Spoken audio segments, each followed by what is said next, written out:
Okay, Okay. Yeah. Great. Yeah, thank you. Let's we were chatting a little bit, Bernard, about why there are less people interested in chapter 7.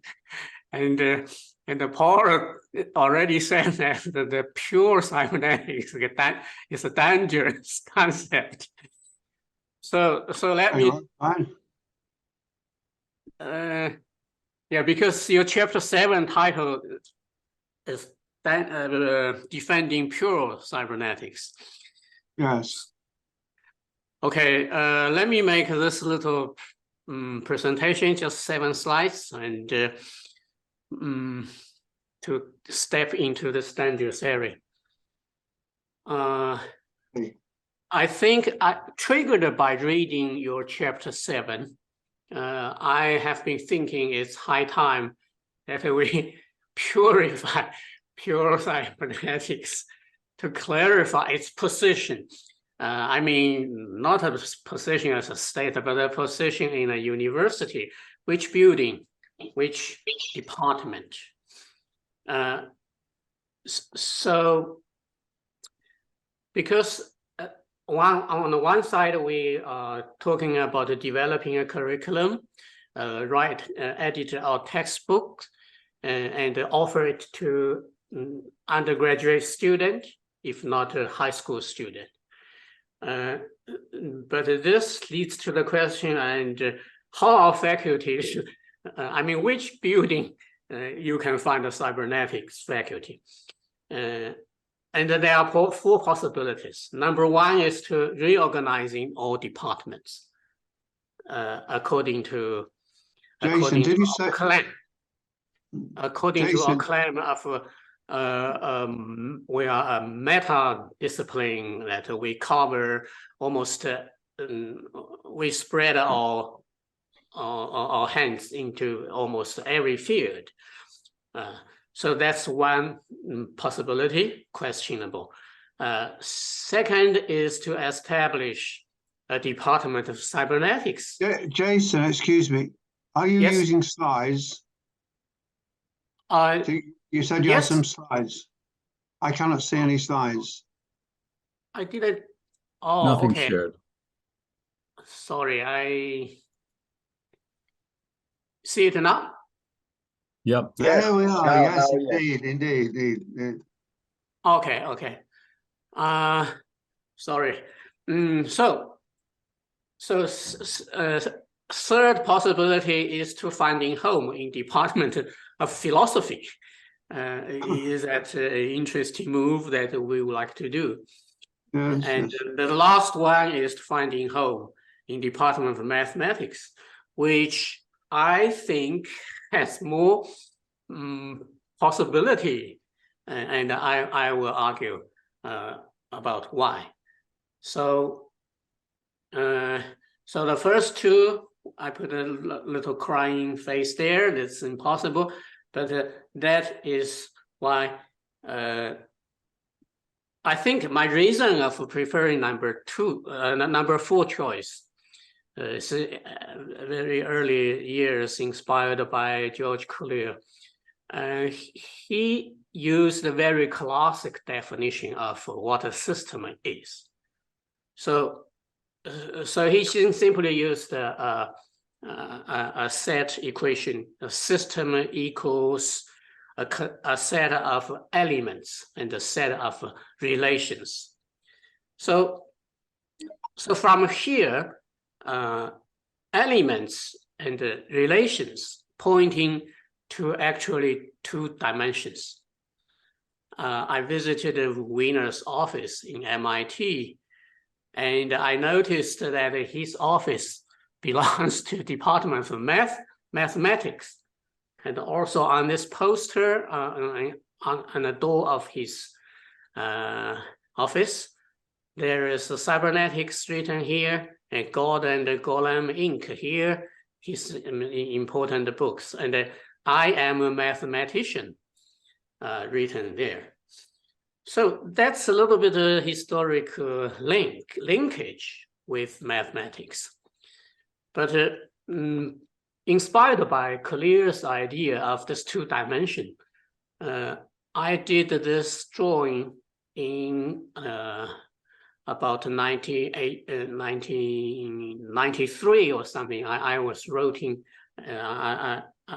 writing my comprehensive examination, and here I try to follow Clear's ideas.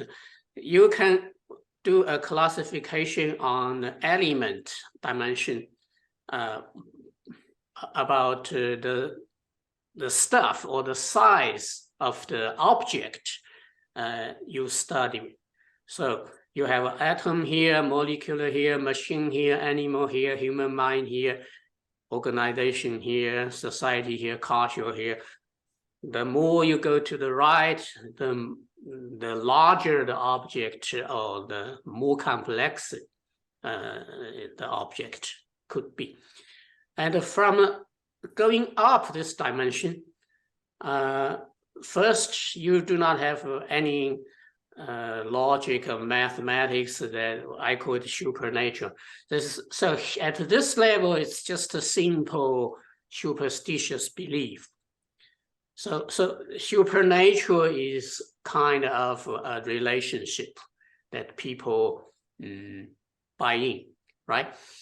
And then you start having some logic, qualitatively deterministic relationship can be decided by logic. And above logic, of course, you have math here. And beyond the math, going to more fuzzy areas, you have statistics. And my perception is system science, system thinking, system science is depend on all these previous layers at a higher level. So you have a dissipative system here, like Prigoghine's work. Attention is paid to interdependent structures. And you go higher, you enter into all territory, which is interactions among the parts. The interactions could be many types. And even higher, you have interactions between the observer and the observed. So dimension of size of object, dimension of feature of relationships. And here, you can throw in almost every discipline, so to say, across discipline. For example, reflexivity theory developed by George Soros is here. It's a finance, but it's cybernetics. Anthropology could be here, and political science could be here, and a lot of statistics relied fields can be found in this layer. So that's the rough idea, and this was 30 years ago, so it's really needed a redevelopment. But that's an effort from my side to working towards, but not what you call pure cybernetics. Firstly, we need to find a position of, our really relative position with every other fields. And we cannot simply make a strong statement saying, okay, we are a meta-discipline, we are meta-science, therefore we cover everybody. And those other people won't buy in. They just say, okay, they smile politely and they leave, cannot engage with them. So that's one idea. Second idea, why should we pay attention to moving towards more mathematics, less philosophy, is that a very core part of cybernetics thinking, from the very simple feedback loop all the way to later works made by Eigen and Harkin, they can all find their mathematical representation.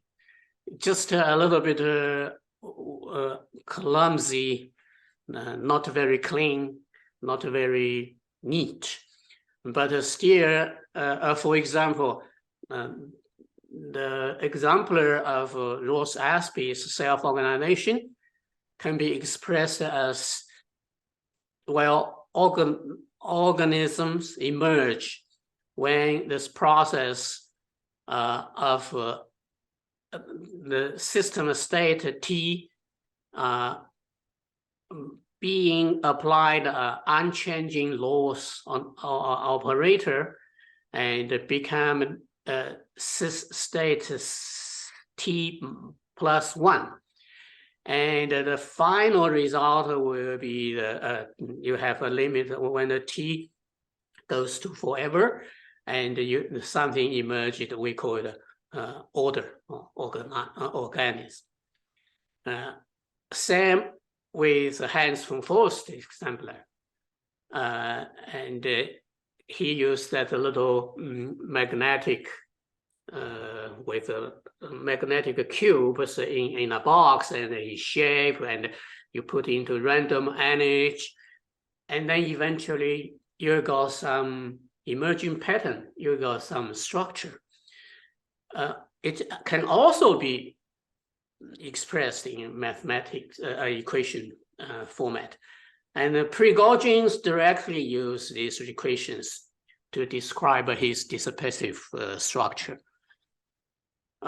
So that's the second reason. I think maybe not our generation, but if we look at that direction, the younger generation can move towards there, and eventually Department of Mathematics should accept us.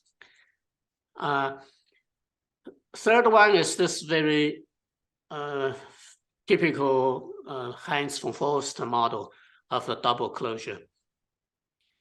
Actually, here, still we had two equations. One is about the electronic status of the neural network. The other one is the chemical status of the biological body. So this double closure structure is still expressible in mathematics format. So reading your chapter 7, my conclusion is that we need to do a lot of things here. We need to build a core of pure cybernetics. And in the same time, a lot of people will work on the applied cybernetics to various fields. So with the core well defined and well situated somewhere in the university, and a lot of applications we can engage with every other departments.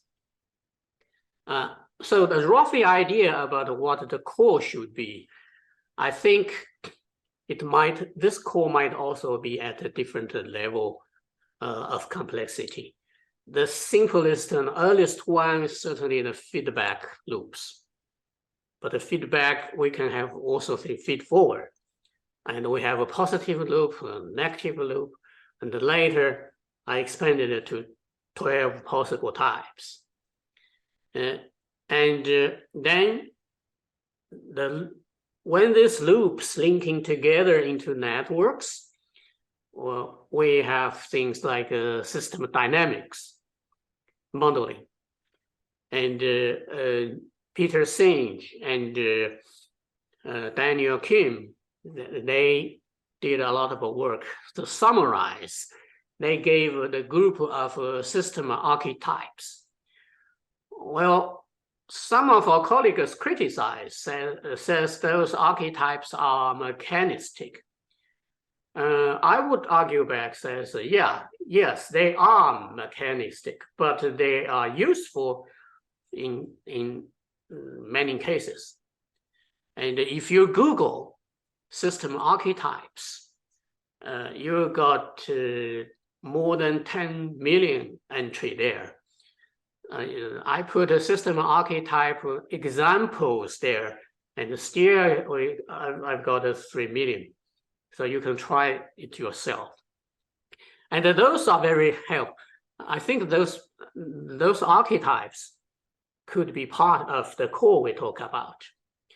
And then, of course, those archetypes can be expanded if we work on that. I had a proposal to extend the circular relationships into 12 different types. I have a slide later. And also, in one of the meetings, I made the suggestion that we should put Hans von Forest's eigenstate idea into a little equation. And I used this Latin letter O with a little thing on the top to particularly represent this process of what they call, in mathematics, they call recursive functions. Namely, the state of the system is dependent on the previous state of system. And so it's an algorithm for all kinds of system self-organizing cases. And because several years ago, I was trying to work out a frame for multi-layer self-organization. That is, after one step of self-organizing, what happens to the complex system? A new possibility arrives, and new kinds of self-organization may happen. One example would be our body. We have this biological self-organization going on, and up to there, above that, we have our neural process, our cognitive process, our conscious process going on. But once our biological level process stops, like we recently just lost a colleague, Lloyd, his biological process has to stop due to illness. So his mind is gone as well. So this kind of multi-layer framework is very difficult to present in language. But if with the help of mathematics tools, we may be able to go further. This is the example that how I put the regular 4 types of feedback loop into 12. Because the feedback feed-forward, besides this traditional tool, we can explore the circularities between the multiple layers of self-organizations. So this is a little bit too long, so I just mentioned this very quickly. So my last slide is on the other side, on the extension out, reaching out side, or transdisciplinary part. We need to do an inventory to all the interfaces possible of between our core, cybernetics core, with a specific discipline. So in your book, Bernard, you mentioned the interface with sociology, namely Nicholas Luhmann. And you also mentioned the interface with semiotics, Soren Bayer. But beside those two that you disagree, we actually have colleagues working in a lot of other areas, including economics, chaos theory, cognitive science, neurophysiology, etc., and economics. So once we have our core established, we can use this core as our toolbox to work with our colleagues in other fields and other disciplines. The last meeting in the Popurian had a meeting last time, and Stuart highly recommended that change handbook to them. And change handbook was done by people in organizational development and organizational behavior. All of the content can be linked back to cybernetic ideas, but very few of them acknowledge that because they are just growing their own garden. So that's about what your chapter 7 stimulate me to this 7 slides.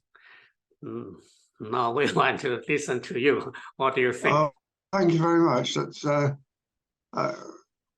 this meeting is for 3 days, is it? A few days ago, I don't quite remember. Yeah, it's a meeting on sorry, Jason, I'm making a joke. I'm saying this meeting now that we're having, it's scheduled to last for 3 days, is it? No, just 2 hours. Oh, there you are. So I will do what I can to respond cogently and coherently to what you've said. Could you go back to your first slide, and I'll just make comments as we go through.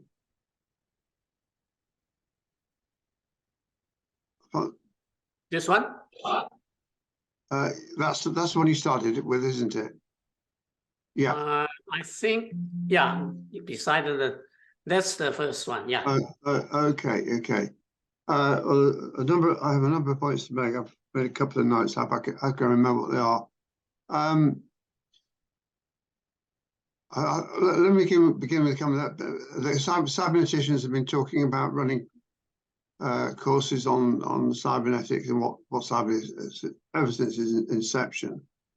And there have certainly been there are some successful courses have been at graduate and postgraduate level. And I myself had a course took a course on cybernetics when I was an undergraduate I was studying psychology, and we had one of our lecturers was versed in cybernetics, and he was knowledgeable and he was very helpful. So that stimulated me. And then there was a postgraduate department where you could sign up for a PhD, and the tutors, the supervisors, the professors were cyberneticians. Now that's slightly gone, but that sort of thing could still go on in terms of having a department of cybernetics where people studied at a postgraduate level. The model I would take was what I received in my psychology course was to have what you might call Cybernetics 101 tailored for my discipline that I took as an undergraduate. And you can imagine any of the university disciplines having within it, just a short course, some kind of introduction to cybernetics suited to that discipline. Cybernetics 101, variations on Cybernetics 101. The big problem that we've had since then is that many of us have talked about creating a Cybernetics 101, which would be pretty universally helpful and useful. But working together is a bit of a tough call, because we all we all tend to disagree in how we see things. So that's my first thought about the department and having various different forms of Cybernetics 101, which are tailored for the particular disciplines. So we certainly have a department of cybernetics at postgraduate level.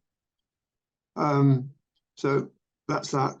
Next, I'm going to the next slide now, if that's considered sufficient. So I wouldn't stick cybernetics within some other subsidiary department. It'd be more like a service department in a sense. Right. Well, this is classification of fields of inquiry. Well, that's just to echo that. I mean, this is interesting. I mean, you know, we'd all do our own variations of it. You are a great classifier, but I don't necessarily agree with everything you say. But it's always good to get a map of what's out there. And I just return what I just said, that you can have cybernetics, as it were, tailor-made for different areas and beyond. Can we go to the next one? Right. Well, this is general comment. I mean, this is great. I mean, I would talk about these things. Indeed, I talk about the I don't mention hypercycles. I mentioned eigen forms, eigen behaviors. In chapter 4 of my book, I have basically a glossary of core concepts of cybernetics, and because I'm writing for social scientists, many of whom are not numerate particularly, and even if they do know some mathematics or statistics, they're not comfortable working in formal domains. I think there's only one equation in the whole of the book, and that's in a footnote when I talk about what a bit is, what bits are. Everything else is done verbally or with simple diagrams, and not many diagrams at that. I'd like to have used a lot more. So I'd say that moving to I wouldn't call it mathematical, I just call it formal. Moving towards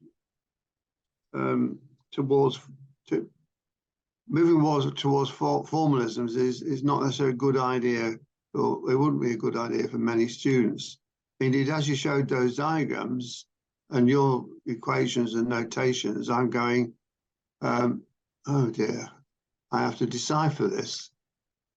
Thankfully, you say that, well, you say it's about, I have to translate it back into terms I use regularly myself. I'm not a great user of equations. I have a quick question. What do you think about Lou Kaufman's work that uses a lot of that little strange mark, Spencer-Bryan transition, mark of distinctions, and coming up a long line of reasoning with those formulas? Yeah. It's worse than the regular math. Yeah, well, I have laws of form in my chapter 4 briefly, and the laws of the laws themselves, laws of calling and laws of crossing.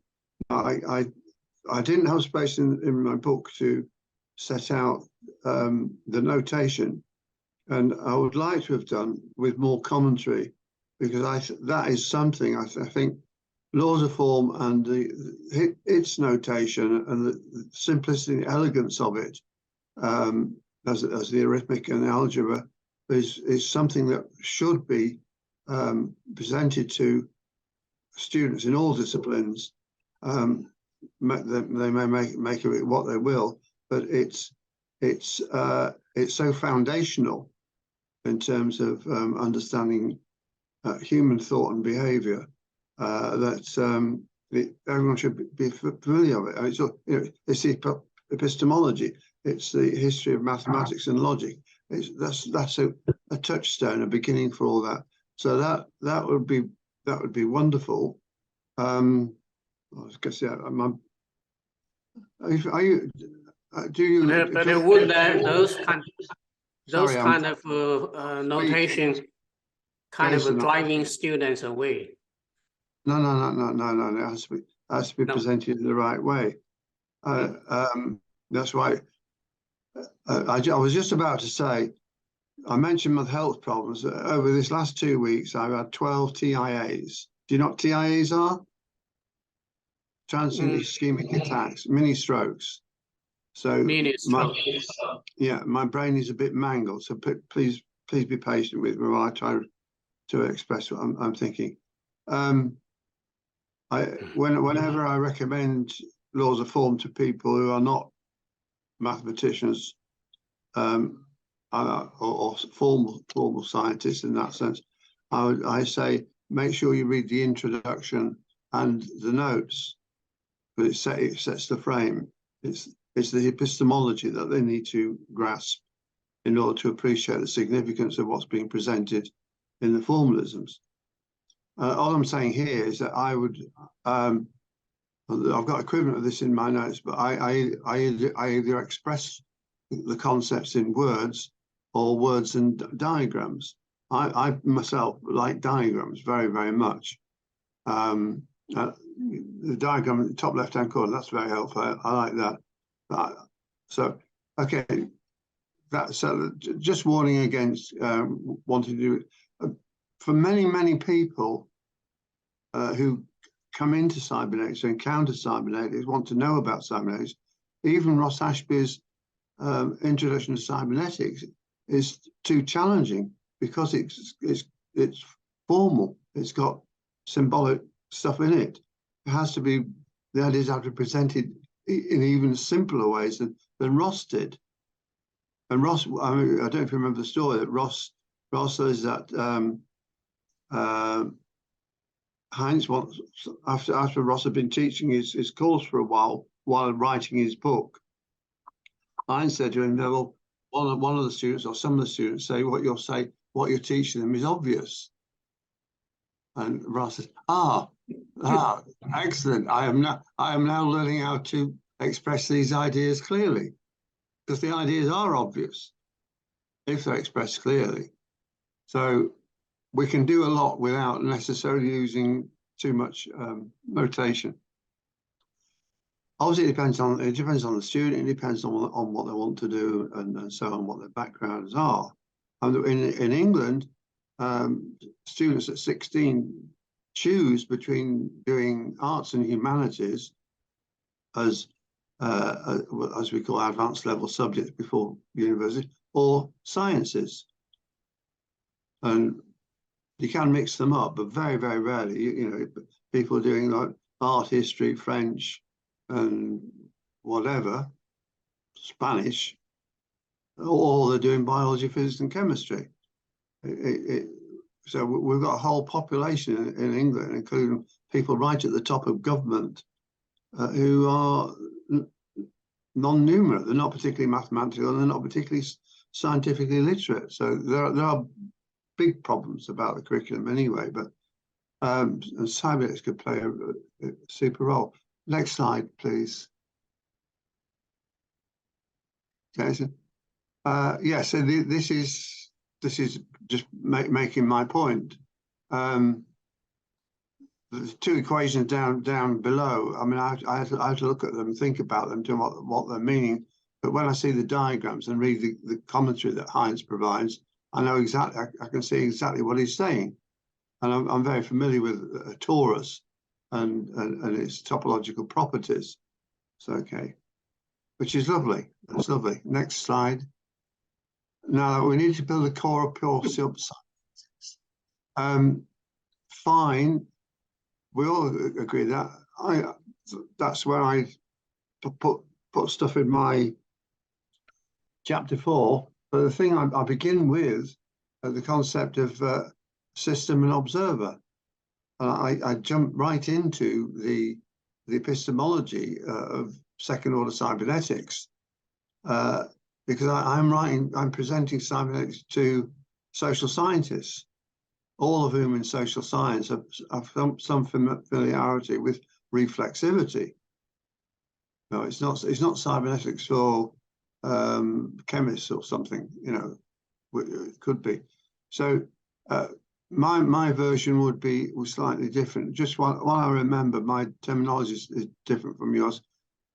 The aspects of the way in which cybernetics can be applied, used usefully in the different disciplines, I call the transdisciplinary.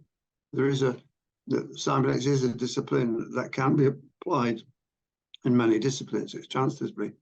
Metadisciplinary, I reserve for the role of,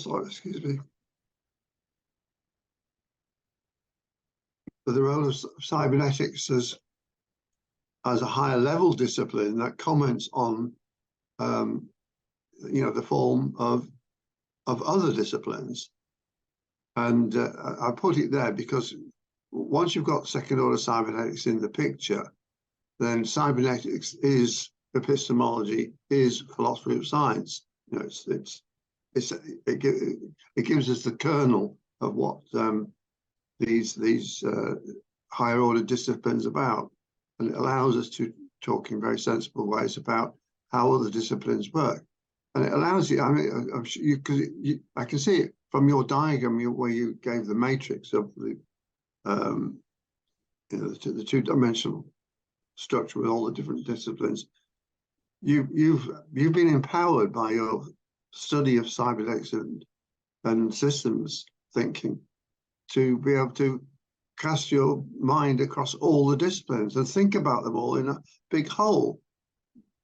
Normal students working within a discipline do not do that. They don't have a metadisciplinary perspective looking over all the disciplines. And that's very, very, very important. I mean, most science, certainly most science courses will have some philosophy of science in there somewhere, if only it's tucked away inside experimental design, or you know, there'll be a bit of philosophy of science somewhere. Hopefully, if you're doing a degree in chemistry, at what stage do you start learning about the history of science? I don't know, but there will be some, and there'll be some story at least about how science itself evolved. So that's my view of cybernetics as a meta discipline. Now, so these things, in a way that they're particularly to you, and you've got notation and you've got equations. Again, it's a bit of a block for me to grasp what you're saying straight away, but not that the ideas that you're denoting by your terminology and your notion aren't of interest. Extended circular relationship, that sounds interesting to me. System archetypes, D. Kim, I'm not familiar with that. I'm sure there's lots of things that in there that I could learn. So that's good for you. You know, carry on, be creative. Next slide, please.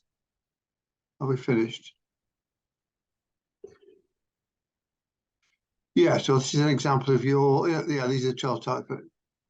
I mean, that could find itself a place for itself in some Cybernetics 101.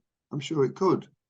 But as I said before, we cyberneticians would tend to do things. We're all different, and we tend to look at the world differently in terms of the importance of different concepts. But I think it's worth carrying on the good work to get across these things. I mean, I've got my chapter 4, which I had to do it by myself there, and I started doing it with Raul Espejo, but I ended up doing it by myself. And there's all sorts of stuff there which could be unpacked and made relevant and interesting at this level of the transdiscipline and indeed the metadiscipline. So is that it, Jason? Yeah. But the last one, okay.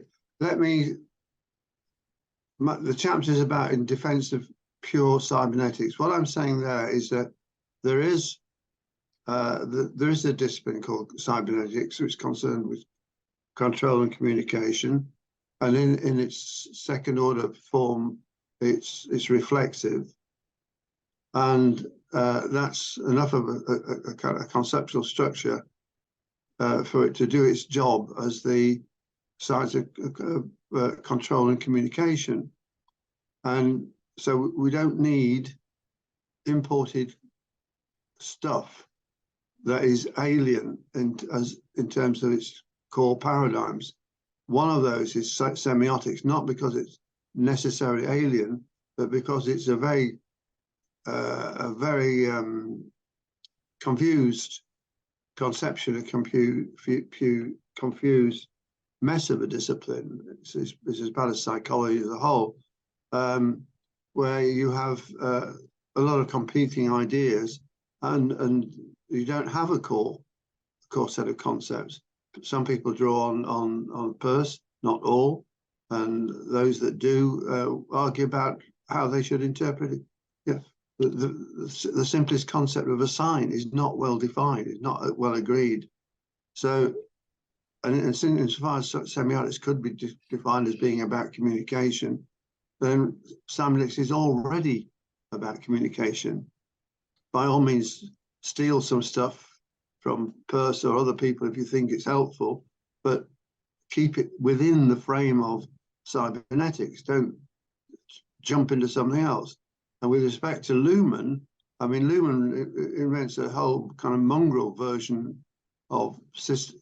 I mean, what sort of distresses me a little bit, annoys me, disappoints me, is that many of the sociologists who follow Luhmann's ideas and use his work refer to his work on social systems as they just refer to it as systems theory. That's their label for Luhmann, systems theory. And it's so wrong with respect to how the rest of the system sciences community refers to systems theory. But what you've got with Luhmann is you've got a lot of phenomenology from a lot of Husserlian phenomenology, which is it's an alien paradigm for cybernetics. I mean, you could distresses me that Francisco Varela got caught up in that. I get very little out of his later work and his interest in Buddhism and his use of phenomenology. Yes, you can have subjective reporting that happens all throughout the social sciences, and in psychology it goes right back to introspective, which was discredited by the behaviorists and so on. But we don't need phenomenology as some add-on. And the other thing he adds on is psychoanalysis. He has a system called a psychic system. He has biological systems, psychic systems, and social systems. The biological systems, and the psychic systems are even that's not well defined. It's some like you could say, well, it's like the mental dynamics of a human being, or something. It's, I mean, so talking about the recent conversation with Lucas, right? Recently, in a group, we have Lucas Wally presenting what you were just criticizing. Ah, Lucas who? In an email, let me double check. In a recent email, group email. Is that Lucas Paulik, Jason? Lucas Paulik. What was he presenting? Oh, he was discussing with Peter Jones and Francis Helican and his colleague recently. We had a little chatting. I thought you were also in the group. I skimmed read. I read the. But what point of Lucas are you referring to? The word you just mentioned, I cannot pronounce. Something mysterious experience. Psycho. How do you say that? Psychics. Psychic something. System. Lumen refers to. Yeah, let me go back to his email. I think that's just yesterday sometime.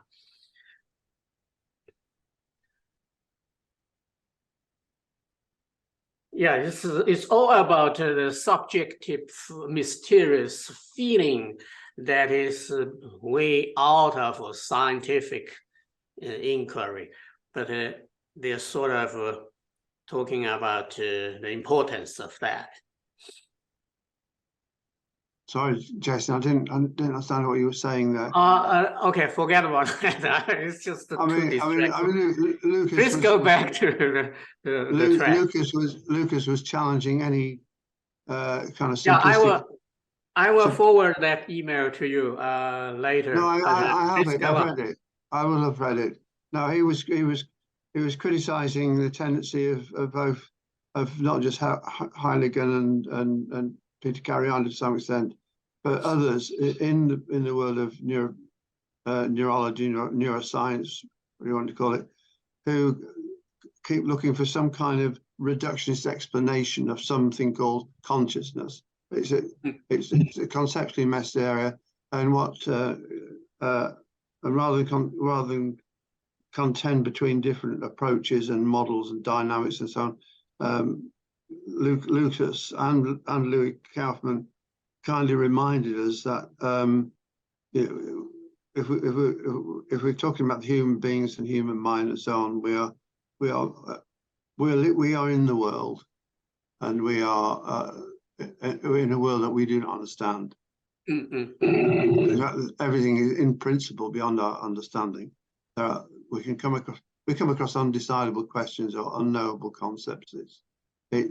We have, and knowing that there is this, Pass says it, knowing that there are these limits to our understanding is not a matter of despair. We should all give up doing science because we can't explain everything.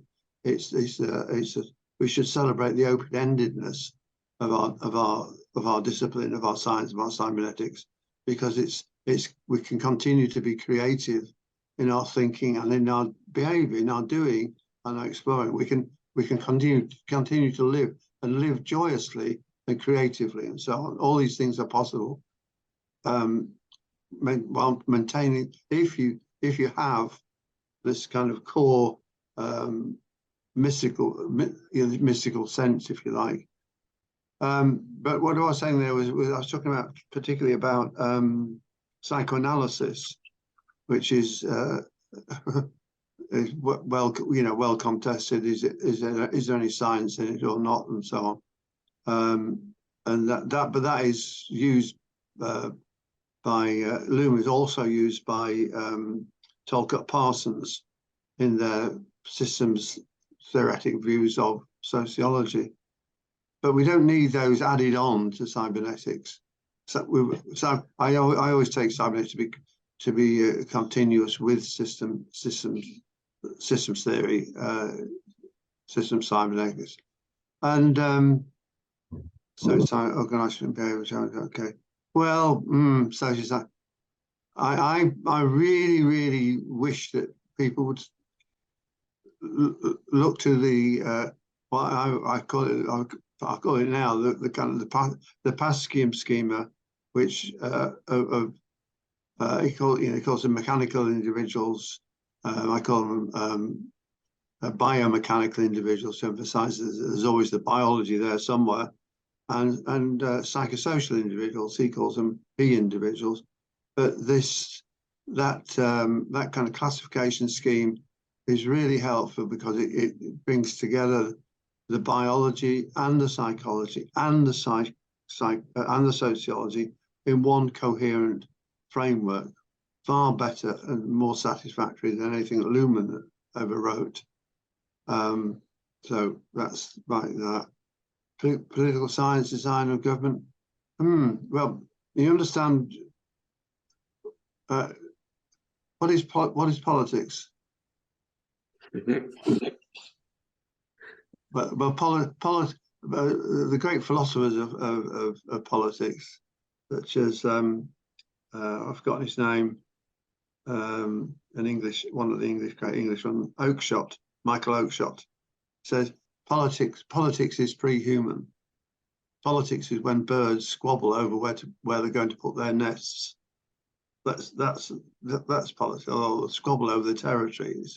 It's biological. It's pre-human. So, and yes, it makes it, everything reflects it, because from that perspective, everything is politics. And cyberneticians, we cyberneticians are already doing politics all the time. All human beings are doing politics all the time, if they care to look, clearly. But yeah, design of government, that's something else. I mean, most of us are Democrats of one kind or another. Most of us. There are a few totalitarians out there, left and right wing. Okay.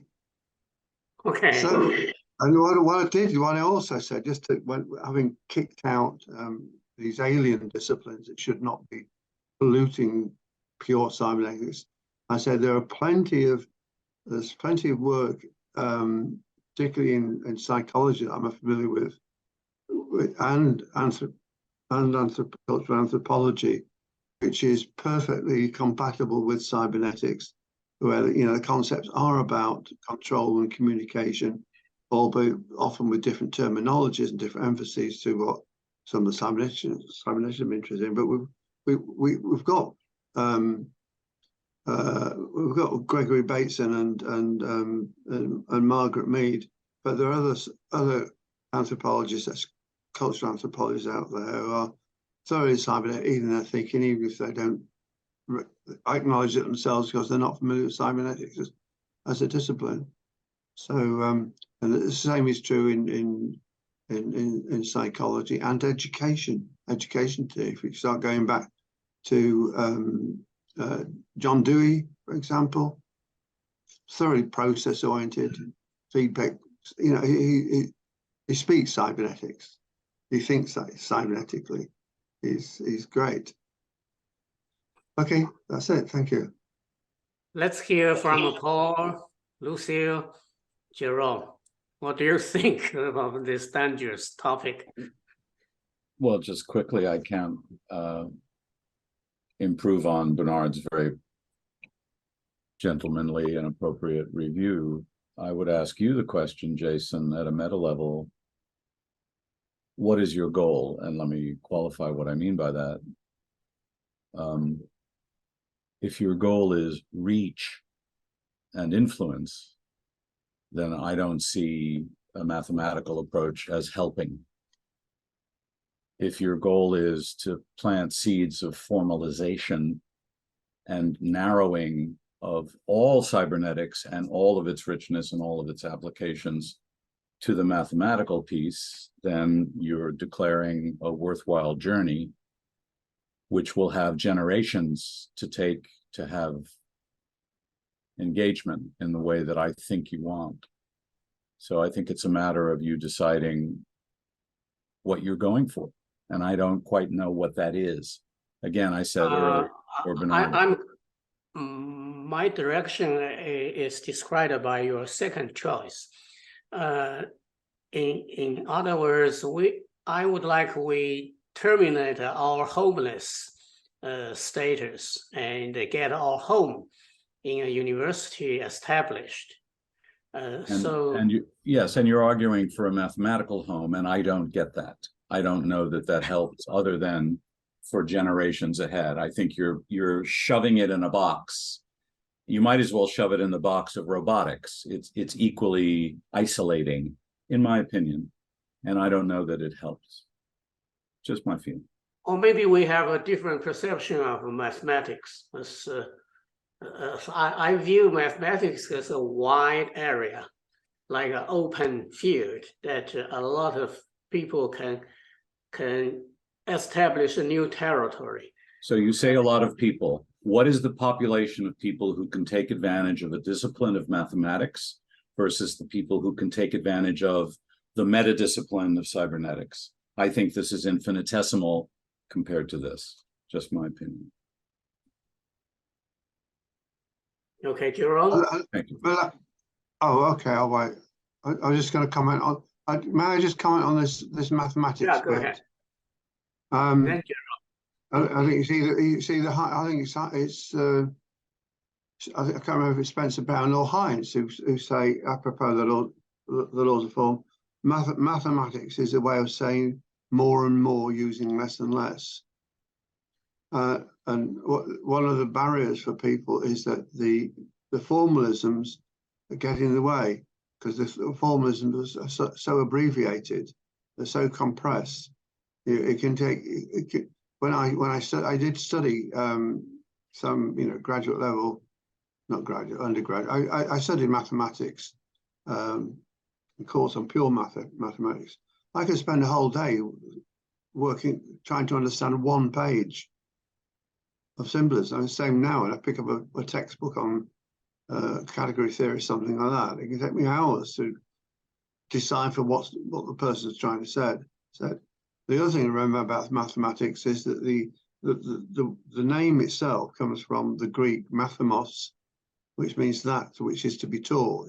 It means the curriculum. So it's not a coherent thing at all.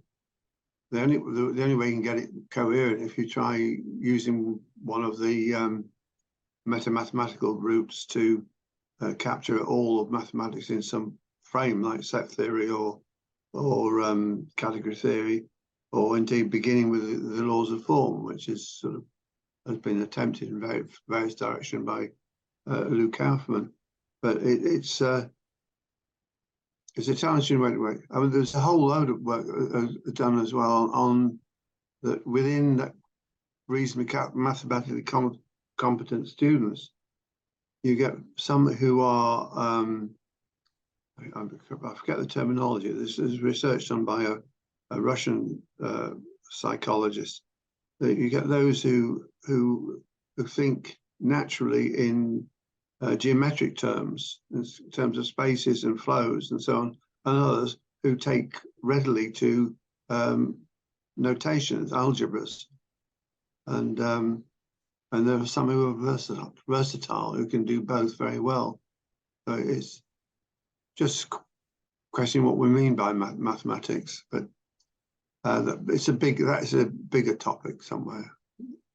I mean about 20 years ago or more, set theory was introduced into the UK primary school curriculum. Just a simple idea of sets and subsets and unions and intersections. But it was some step towards mathematics, which isn't numerical, so or geometric. I'll stop. Sorry, it's Jerome. You asked Jerome, Jason. Yeah. So can everyone hear me? Yeah. I usually ask that before I start to blabber. So I guess my comment is very similar to what Paul was saying, maybe from a different perspective. So what I got from the discussion debate between Jason and Bernard is the question whether the communication that cyberneticians are engaging in is primarily an internal one or is it an external one? And so maybe you can see the relation. And so I think if it's mainly an internal one, then this issue of formalization, winnowing down and specifying the appropriate path for formal cybernetics, pure cybernetics is the right way to go. I mean, I'm probably the least informed person here on these topics, But I think in general, from my perspective, and I come from a very broad background, I find the approach that Bernard takes in this book very appealing. And the question, I guess, to draw on our recently deceased friend Lou Leidesdorf's thinking is a triple helix kind of an approach where one is really addressing different groups simultaneously and bringing more and more expertise and synergies and these words into the boat. If that's the goal, then these notions of learning, reflection, conversation, I would throw in cooperation. That's my sort of field of interest. These can be very powerful anchors or even magnets for having public policy, people involved in public policy, educators, politicians and others to actually support more investment in a cybernetic framing. And so, I mean, everyone is talking about education and how to improve education, how to adapt to, a digital world and blah, blah, blah. So it seems to me that there are some answers in this whole discourse. And the question, I guess, of is really who are we addressing, or who is being addressed by these debates. Lucio? Yeah, I want to bring you to consider a parallel between cybernetics and network analysis. Okay, first thing that we can understand is that they start from the same definition. So if you go back to the first slide, Jason, with the equation S equal ER, this is precisely the definition of network. A network is defined as a set of elements, usually in the jargon of graph theory, called the vertexes or called points, and a set of arcs, links, ties, whatever you want to call it. This is precisely exactly the same definition. And actually, they are looking at the same objects. I argue that a system is a network, and the network is a system. So what's the difference? The difference is that cybernetics and network analysis, or if you prefer, graph theory, which is the mathematical ground of network analysis, they look at different aspects. Cybernetics,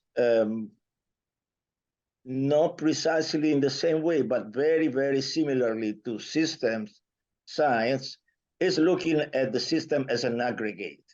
And so feedback, feed forward, and the structural coupling with the environment, or subsystems, the parts of the system in their own interaction, and in the second order cybernetic, the systems looking at itself.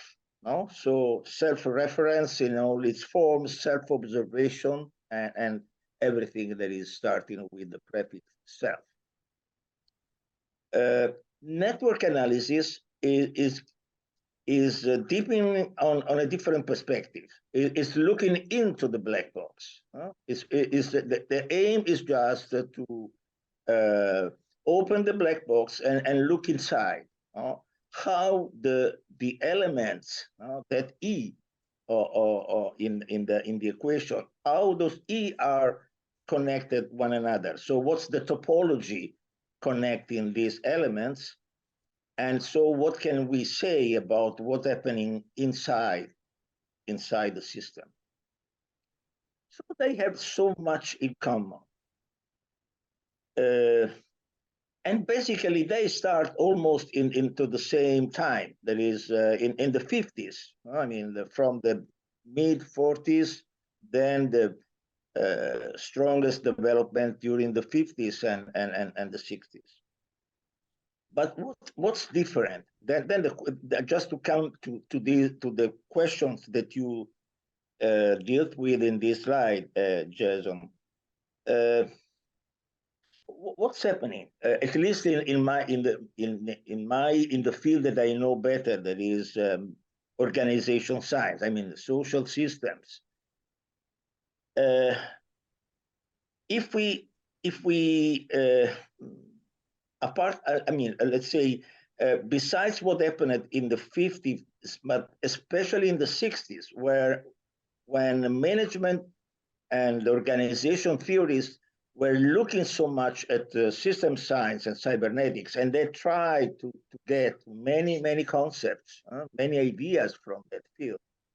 Then, at least after the 80s, or during the 80s and after that, I mean, cybernetics totally overlooked.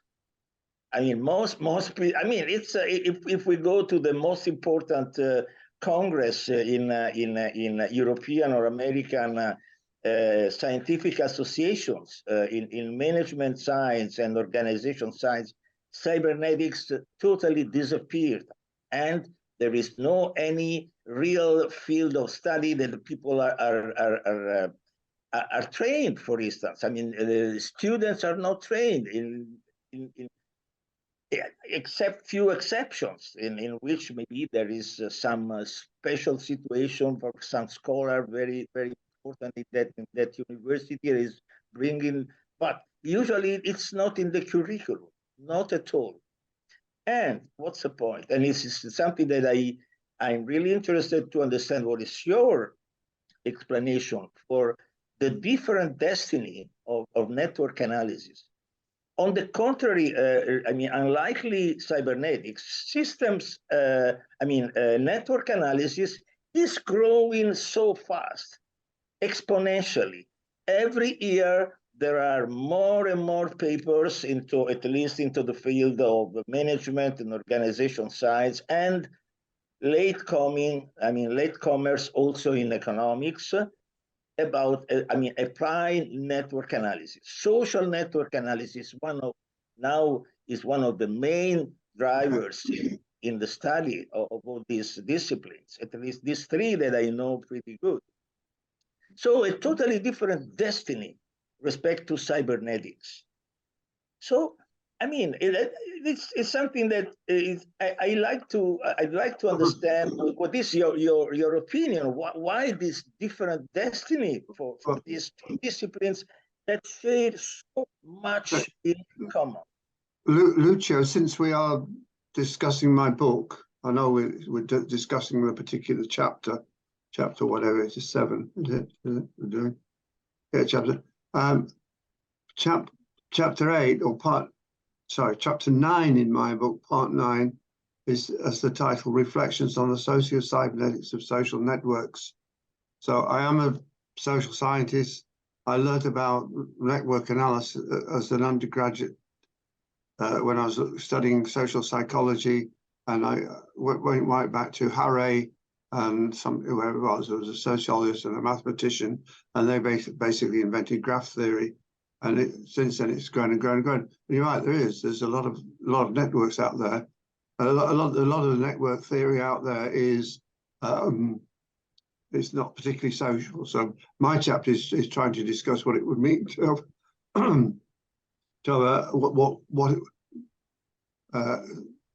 section 3 says, what is social about social network?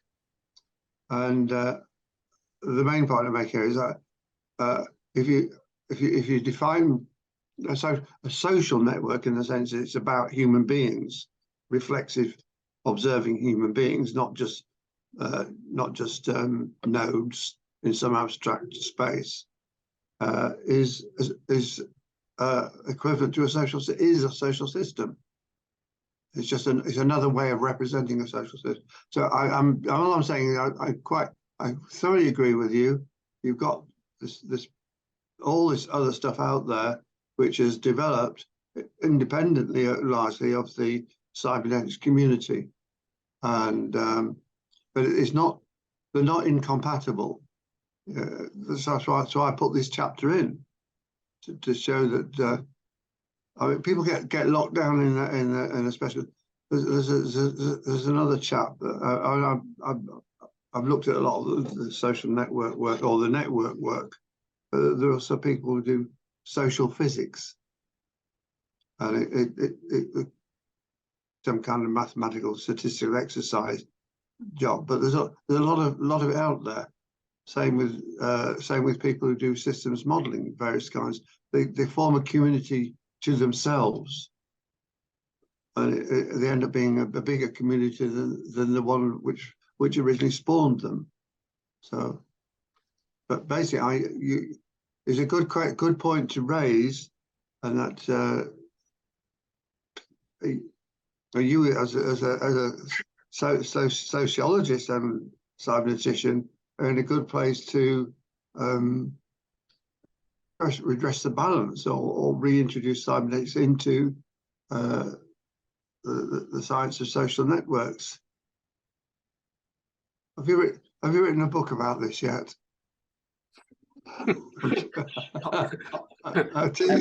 Bernard, they are totally compatible. They are totally compatible. But the point is why one has developed so much and diffused so much in the communities of social scientists, and the other opposite, no.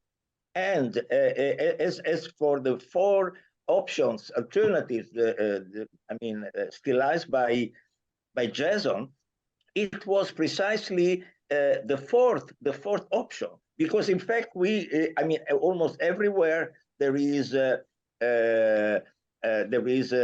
mathematical, a graph theory stream of research or chair in any, I guess, almost any mathematical department. So the core of the formalization, the formal theory, the formal tools and methods are developed in the sanctuary of the mathematical departments, but the methods and the operations are spread out so much in all the other departments.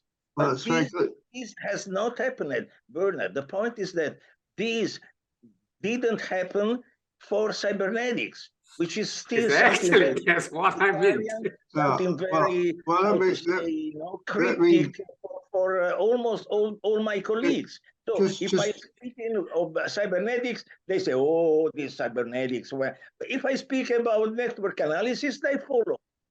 Well, okay, you're quite right. Well, because the mathematics of networks is mathematics. It's not cybernetics. Ross Ashby said, for a cybernetician, mathematics is a grab bag of tools. It's a place where you go if you want the tool to use. So many network analysis, in all its various forms, is a very, very useful tool in many disciplines, not least social sciences. But the nice irony in the story is that the formal aspects of network analysis, the mathematics, grew out of the work being done by Pararay and Cartwright in the 1940s. One was a mathematician, one was a sociologist. So they were looking at communication networks, the classic studies, and they created the mathematics, which has grown and developed. So, but the mathematics itself is part of mathematics. Now, in my chapter, why I address the question is what does it mean for a network to be a social network? What is it to use network analysis on a social system? And it's a slightly different concept. It's much more like what you do in you use various tools, models, mathematical tools, concepts to model organizations and communication, all that stuff. But you're interpreting it within the domain of social systems. This is okay, but excuse me, Bernard, if I'm a little bit provocative, but you and we can argue as much as we want that cyberneticians have been the best, in the last 80 years. But the point remains why they didn't diffuse into the other disciplines, and why network analysis in the same time, and even starting later, let's say 20, 30 years later, now is diffusing so fast. And that this is the point to be explained, and not who is better than the other. I mean, did we made something wrong in marketing, or did we have we not so good in developing tools? Because if I pick at my colleagues, they maybe don't want to know so much about intricate philosophical or epistemological questions, but just the question is, their question is, okay, what your discipline can add to what I do usually? Is there any tool, is there any method that can apply to empirical analysis, to concrete cases? Because this is a sound, this is a music that they can accept and they can get. If we are just staying in the empyreans of very sophisticated debates, we will never diffuse anywhere. That's my fear. Yeah, I hear what you're saying, but part of that story is that there was a great interest, certainly a great interest in cybernetics and systems theory in the late 40s and the early 50s and so on. But there was a lot of dissemination, and established disciplines, the sciences in particular, and some of the formal disciplines, took the concepts and used them and then forgot about the roots. And psychology is full of cybernetic concepts. Everywhere you look, certainly in cognitive psychology, you've got information flows and feedbacks and control systems, but they don't refer to it as cybernetics, although it was referred to as cybernetics in the 1960s when these ideas first came into psychology. That's an example. We've got, it's not so simple. We've also got, we've already said, in sociology, there are a lot of people who do systems theory, either a Lumanian type or a Parsonian one, or a more middle ground one, I suppose.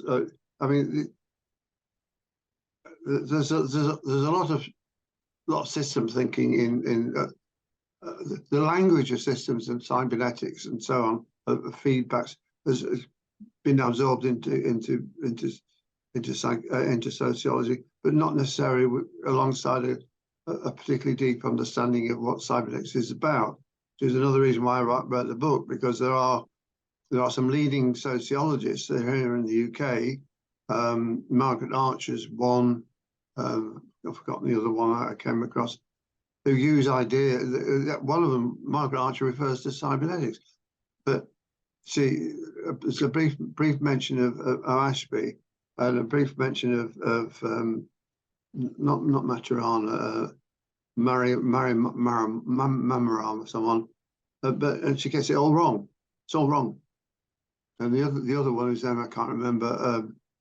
She wrote a paper a few years ago now, saying she's way up in the sociology community now, saying that she was trying to make use of the concept of a system, and that was more or less all she was doing, saying, oh, it can be useful to look at things in terms of there being systems. So it's not a simple story, but I don't know what to do about,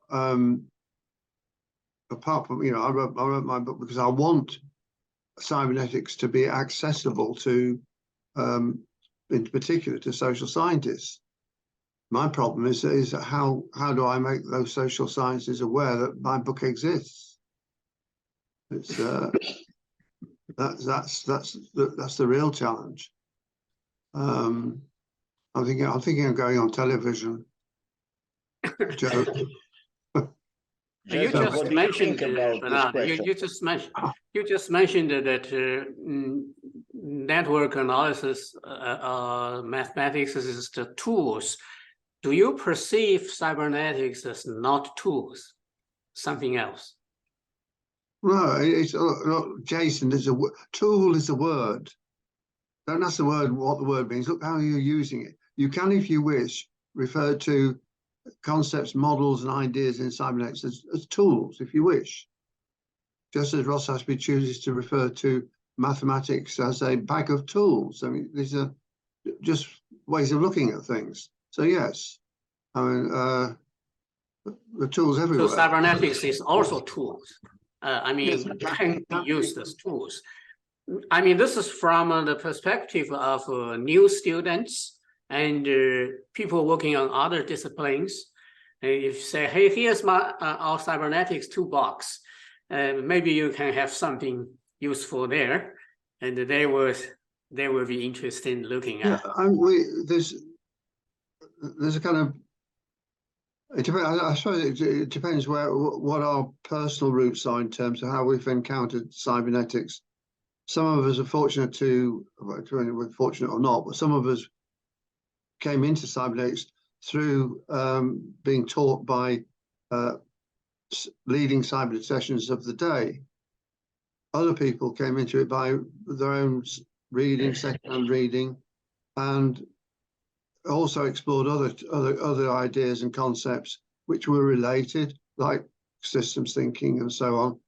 And they'd also be looking at their own disciplines, and they'd end up with there's a lot of people who have got into things because of their interest in methodology, experimental design, statistics, all of which have become part. These are all tools. These are tools. And then it allows them to function as competent scientists, in particular social scientists who do a lot of statistics or whatever, or whatever science. And what's my point? Oh yeah, last time we spoke, I referred to a book by C.H. Waddington, British biologist, from the 40s and 50s, who 40s, 50s, 60s, 70s, who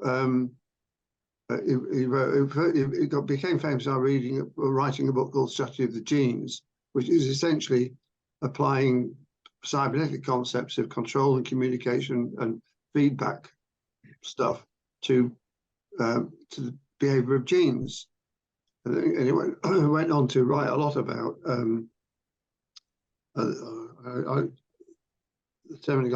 about basically embryology and development,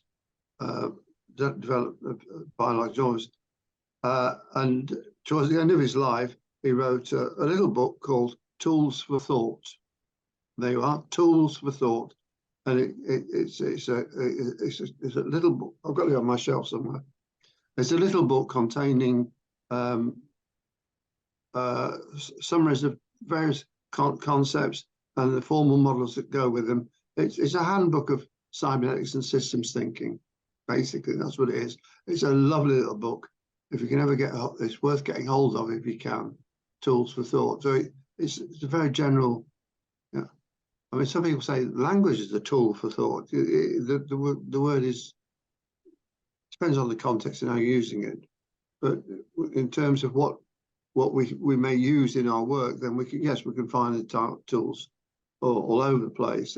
It may be in a box we call cybernetics, or a box we call mathematics, or statistics. I don't know, but lots of different tools.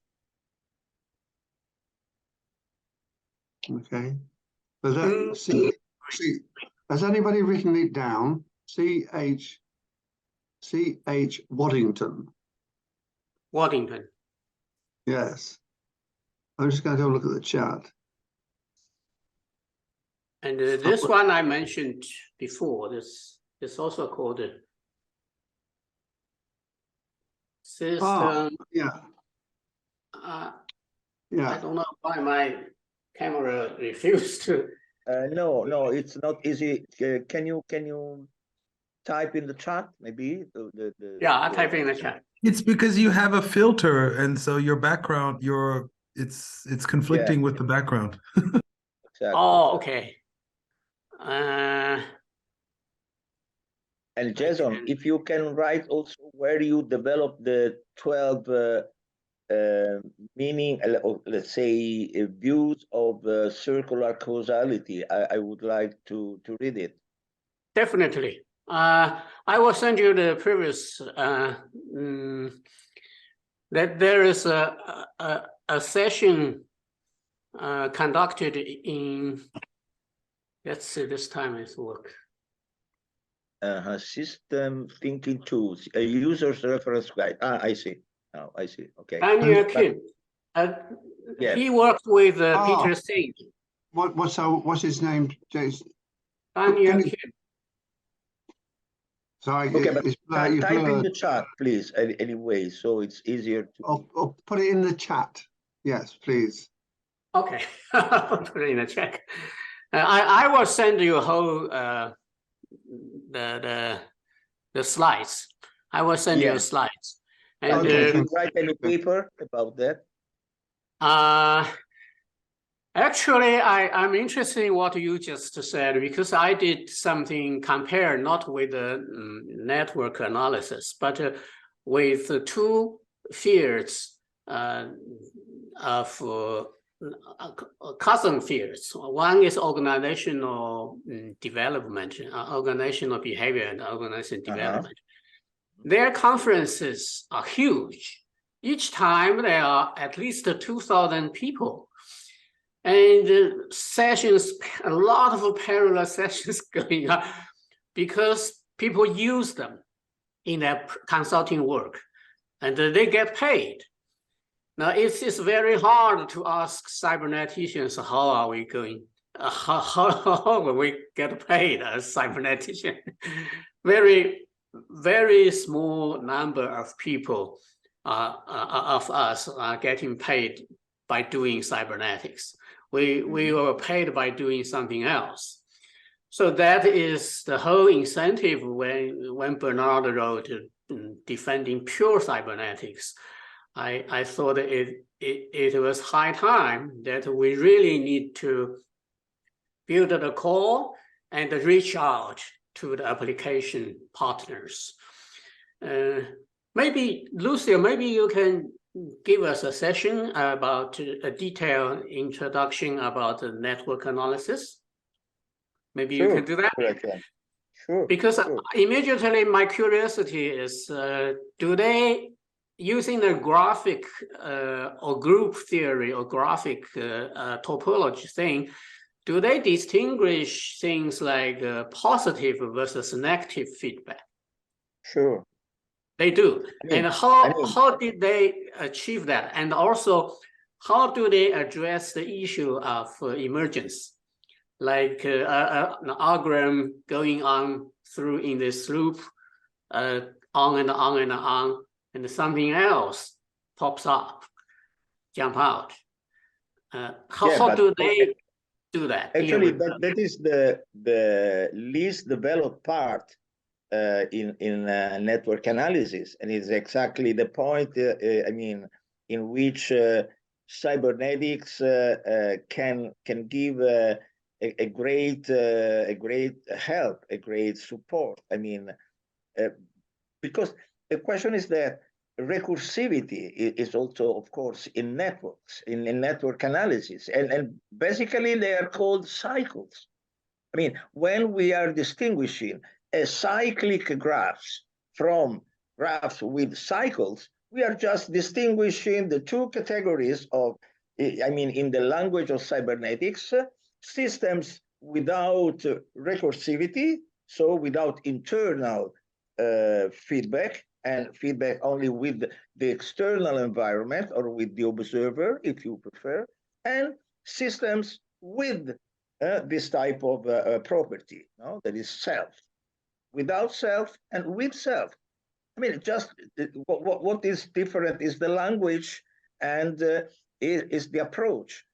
I mean, I didn't give you my explanations. I mean, I offer you, and I'm curious to know what you think. I mean, one possible explanation is, I mean, because these different, let's say, attractivity of cybernetics and the network analysis.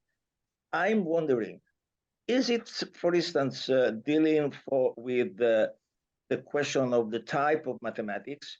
Because cybernetics is mostly with analysis and continuous variables, while network analysis is with the discrete mathematics.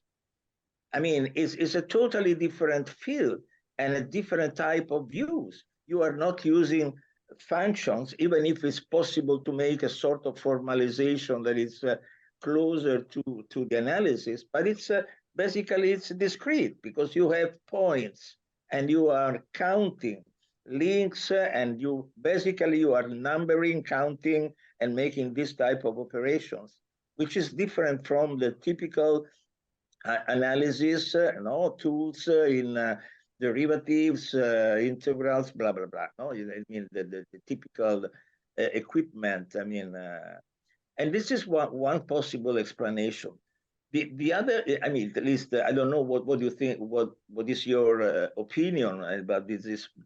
The question is just the different type of mathematics, and maybe people can feel easier to learn discrete mathematics than an analysis. This is some kind of possible explanation in my view, because when we are teaching people, maybe people coming even from let's say philosophical studies or let's say social studies without a preparation in mathematics, my experience is that I can give a course, intensive course in network analysis, and in 5 days they can really enter, I mean, jumping into the field and understanding a lot of things. Maybe not expert, of course, but can. If you do the same with analysis, you don't get the same result. I mean, after 5 days, intensive 5 days, you don't have people really into the field. At least this is one possible explanation. What do you think? What could it be? Can I just very quickly interrupt? Because Jason, you asked if Lucio could give an introductory course on network analysis. And it just so happens that he did give such a lecture, so to speak, a very basic overview just a few days ago or a few weeks ago. I put the video in the chat here in Brussels. Actually, we invited great. Lucio. I think you should be able to access that and maybe even download it if you would like. I mean, we don't have any kind of copyright. You could even post it on the Club of Remy site. Good idea. Should be no problem. Warren, I've just tried to open that link, and it says I don't know if okay. Well, then let me. Well, I'll do something here in the background. I'll let you know if I fix it. Okay, you can always email us the link later. Yeah, we will share the slides and we will share the links. And another link, I actually, in one of my slides, is a comparative table I made of the management science literature versus the system science cybernetics literature. And I made a comparative table from different years and all the authors and highlighted. What we notice is the management science literature has much more volumes and authors than the cybernetics side. Even they are using cybernetic ideas, so they don't call themselves cyberneticians. On the other hand, the cybernetics, I think my list was terminated by 1995. So my curiosity, my question to you, Bernard, is, one more question is, what are the recent development of pure cybernetics? I mean, in recent 20 years, who are the authors and what are the works that you can recall that is kind of a big progress for the field of cybernetics instead of other non-meta disciplines? I don't remember. At Well, least it's my mind is blank on that. okay, well, let me just, most that's new has roots. For example, all over the world, and in different domains, we have people who use Stafford Beer's ideas on the VSM, the Bible system model, and it's used in management science and used in sociology. It's used in a number of places, and it's used in a lot of discussions about in psychology and sociology and how the brain works. I mean, so and the people actively doing that. I mean, there are people my age, but Beer was maybe 20 years older than me, I'm 25, my age, who are certainly in the UK. We've got, amongst their own ranks, we've got Raul Espejo, who continues to develop and contribute to management science using the VSM. And of course, Alan and Leonard. In the UK, we've got, I don't know, half a dozen or more active management scientists who use cybernetics, are often drawing on Beer. And there are books they've written. It's the things there in these different domains. If I were to go into, let's say, the pure sciences, I had 12 years away from cybernetics when I was working in education as a practitioner. And when I returned within a couple of years, well, almost immediately, I discovered, I just bumped into chaos theory. That's how, I saw all that stuff, what became complexity science. I just saw all that as extensions or additions to cybernetics. I didn't see it as the new complexity science subject that has grown up since. It was all coterminous to me, but that was all new stuff. And I also discovered Prigogen and so on, who is not known as a cybernetician, but certainly his ideas. I mean, the other thing I discovered when I came back was the concept of emergence had become very, very topical. Everyone was writing about system emergence. Francis Heidegger went on and on about emergence for a while. What is emergence? I wrote a paper about it myself. Now, other places are psychotherapy, for example, hugely influential work from Gregory Bateson, was followed on by work by a number of different people. There was one who was a student of Erickson, who discovered Pasch and became Pasch's student. He was 40, 50 years old, but he studied with Pasch and has absorbed Pascan conversation theory into psychotherapy. I think he's now dead, but he had a number of followers. For some reason, he was based in Serbia, I think, somewhere like that. What else? Education. The main influences there is Pasch with his conversation theory, which is spread throughout the world of education, and particularly educational technology.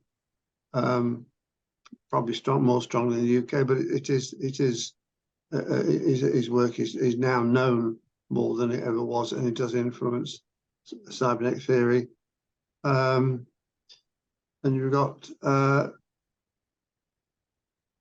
so I'm trying to think of anyone I pick out as a well, we've got Lute, of course. Well, Lute's like Søren Breer. Lute's work is a kind of hybrid of different paradigms. I mean, it spoke to him very.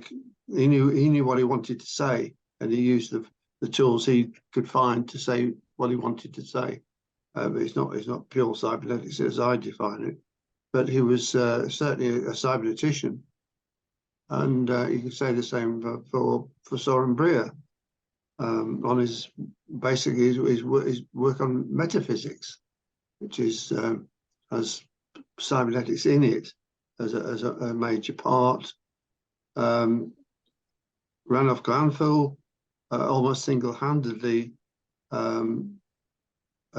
made cybernetics the language of design science, design theory. He himself was a student of Pasque, and Pasque influenced the whole of architecture. Architecture lacked any coherent theory about what it was about until Pasque wrote a relatively short paper in whenever it was, 1968, something like that, and it just completely spread through the world of architecture because they didn't have an existing paradigm, and they got one, and then Ranulph Glanville spread it to into the world of design generally, not just architecture but design generally. So that was a huge contribution. And we've got people like Paul Pangaro, who has been developing. It's your own work, Jason. I mean, all of us of our generation have been doing various things, which seen through the right microscope, as it were, or within the right landscape, can be seen as major contributions. And not everyone is going to invent a new science. Oh, excuse me.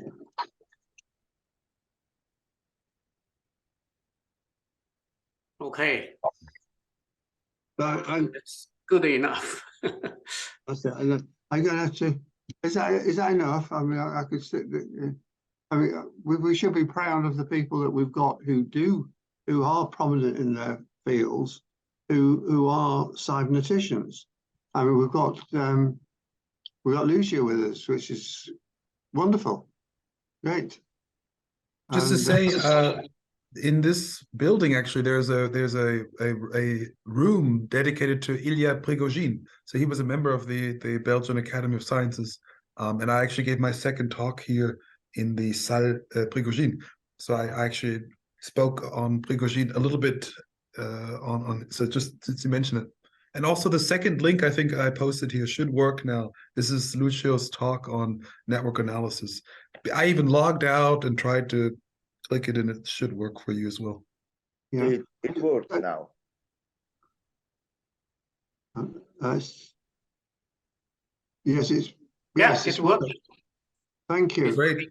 So, and I enabled also to download, if you want to download the video, and Jason, if you would like to put it on the Club of Remy site, I mean, you don't have to, but I mean, you can. But Yeah.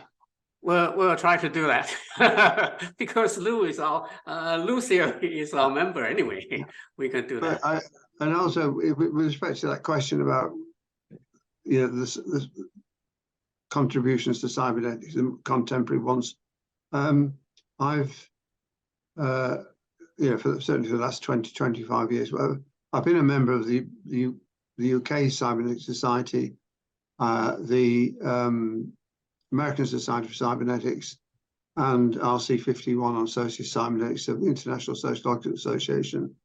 I'm also part of the other connections with WASC and so on, but with the WASC community and the IFSR community, and I'm in this International Academy for Cybernetics and System Sciences, whatever it's called. But so I'm sort of in contact, familiar with a wide range of scientists around the planet who either you can't call them systems theorists or cyberneticians who are eminent in their fields and doing remarkable work. One thing we rarely talk about within the ASC, certainly, but is a sort of major part of what the International Academy has, are people who basically do systems engineering. They do hard science, and they regard themselves as system scientists or cyberneticians. There's a whole colony of such people, systems thinkers in China, who are first order systems people, you might say, create beautiful diagrams. Is it possible, Bernard, that you do a little bit of summary of what you just mentioned? Like, because you used the word exemplar in your chapter, exemplar cases. Can we do a collection of exemplar cases of recent years that cybernetics thinking helped achieve something substantial? Well, I just, what's the word for that? That just came off the top of my head. Yeah, I mean, What do a little bit. what I am not committing to is any kind of project. I've got 2 papers and a book chapter from friends that waiting for me. They want me to read them, and at the moment I can't really concentrate on anything. And I've got a paper of my own which I'd like to start working on. I can't do any. I can think, and you can interrogate me some of the time, but I think this is something for.